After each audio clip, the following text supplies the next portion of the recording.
The Monastery of Eternal Echoes. Nestled in the misty embrace of the Eastern Himalayas, atop a desolate peak, stood the Monastery of Eternal Echoes. This sanctuary, lost to time and known only to a handful, held secrets as ancient as the mountains themselves.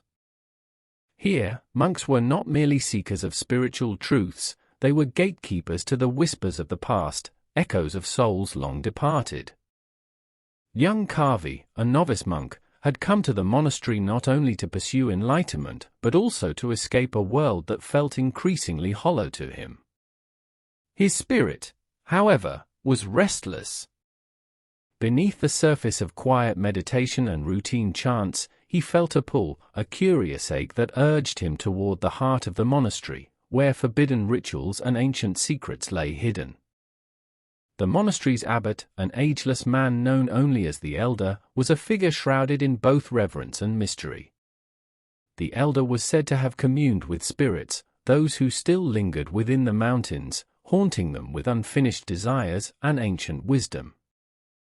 It was said he had once encountered a spirit so powerful, he nearly lost his life to its whispering demands. Yet, he had emerged as a sage, though marked forever by the experience. One evening, as the mist hung thick around the monastery, Kavi approached the Elder. "Master, the echoes, I hear them in my dreams. I feel them calling to me," Kavi whispered, his voice trembling. The Elder's face softened, though a shadow of concern flickered in his ancient eyes. "To listen is to risk your own soul, Kavi," he said gravely. "The echoes are not mere voices, they are remnants of life itself, reaching out, clinging to the living in hopes of completion." "But, Master," Kavi persisted, "if they offer wisdom, should we not embrace it? Is that not the path to enlightenment?" The Elder sighed, recognizing the determination in Kavi's gaze. "Then you shall learn. But heed my warning, they are not what they seem." The next night, Kavi was led by the Elder into a hidden chamber deep within the monastery. It was dark, save for a flickering candle. Ancient scripts and talismans adorned the walls, and a peculiar chill filled the air. The Elder motioned for Kavi to sit, then began a soft chant, his voice rising and falling like the rustling of leaves in the wind. Kavi closed his eyes, letting the chant wash over him. Soon, he felt a strange sensation, a weightless drift, as though he were hovering between dreams and reality. And then, he heard it, faint whispers, distant at first, then growing louder, until they resonated within him like a forgotten memory. The first echo came, a soft, sorrowful voice. "We are lost, lost to the silence of forgotten time."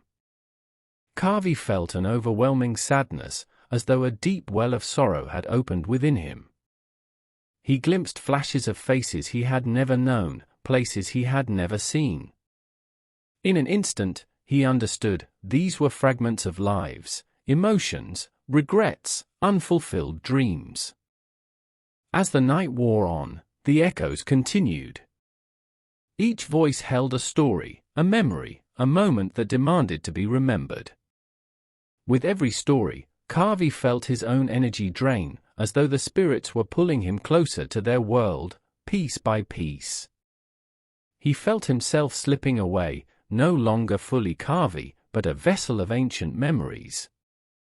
Suddenly, a new voice echoed through him, a voice unlike the others. It was stern and familiar, commanding. It was the spirit guide, a spectral entity known to few, rumored to have once been a monk of the monastery itself. "You seek enlightenment, young one," the voice intoned, "but do you understand its cost?" Kavi hesitated, his voice barely a whisper. "I thought it was wisdom I sought." "Wisdom," the spirit guide replied, a hint of sorrow in its voice. "These echoes are burdens, chains of the past.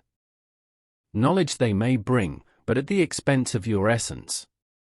Are you willing to lose yourself to know the unknowable?" In that moment, Kavi realized the truth. To listen was to sacrifice a piece of his own soul, a part of his life force, exchanged for the knowledge of the dead. The monks of the monastery were not enlightened in the way he had imagined. They were vessels for spirits, mere shadows of their former selves, bound to the whispers of the past. Kavi opened his eyes, shaken but resolute. He looked at the elder, who nodded solemnly, understanding the decision that had been made. As dawn broke, Kavi stood at the edge of the monastery, staring out into the mist-covered mountains. He felt lighter, as though he had shed a weight he'd carried for far too long. And yet, a faint whisper lingered in his mind, a reminder of the price he had paid for seeking the truth. In the quiet, Kavi made a vow. He would stay at the monastery, not to listen to the echoes, but to guide those who sought them, to remind them of the balance between knowledge and self.